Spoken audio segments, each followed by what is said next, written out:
This is my copy of a treble clef drawn by Bach.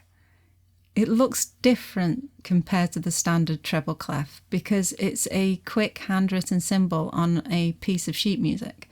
It is a quick, casual expression of movement. It's created with one continuous line. It is a fast way of drawing a treble clef. He is quickly writing down the ideas that are in his mind. Yet it also stays true to some of the aesthetics of the standard treble clef. The treble clef we saw by Beethoven also looked very different compared to the standard version. I wonder how much their drawings reveal about their personalities as people. We've already looked at the treble clef by Beethoven, so let's begin creating artwork from the treble clef as it's drawn by Bach. I'm responding to the structure of that initial shape. I'm shading to make it more three-dimensional. This creates more depth. The shape itself expands out from the top and the bottom. I begin with Bach's starting point, and then I'm responding to what's on the canvas. I've decided to start with the colour purple. We know from colour theory and the colour wheel that purple's complementary colour is yellow. Therefore, we know that at some point we must add yellow to the canvas to balance that colour. I don't immediately respond to the purple with its complement. Instead, I choose to add blue to the canvas. The purple asks for yellow and the blue asks for orange. When you're creating artwork, you're always reacting to what is already present on the canvas.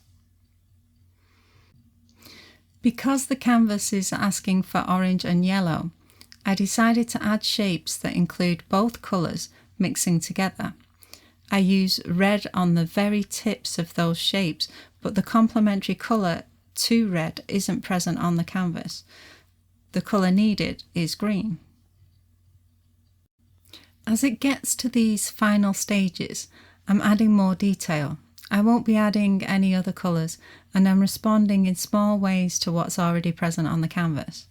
When I look at Bach's treble clef, I didn't have this image in mind. I couldn't see the finished piece of artwork. However, when I looked at that initial handwritten sketch of the treble clef, I could see many things that interested me. Many pieces of artwork have been created using small movements. If you look at Jackson Pollock's work, you can see that it is the result of his natural movements. He would place his canvas flat on the floor and then he would walk around it while dripping and flicking the paint at the canvas. His movement became part of the artwork. A flash of movement would become a splash of paint. This is something I see in these small handwritten gestures. They feel like a small gesture that could create a splash of paint on the canvas. There is a relationship between the tiniest of movements and the largest of movements. You can dance with your entire body, or you can dance through the tiniest actions.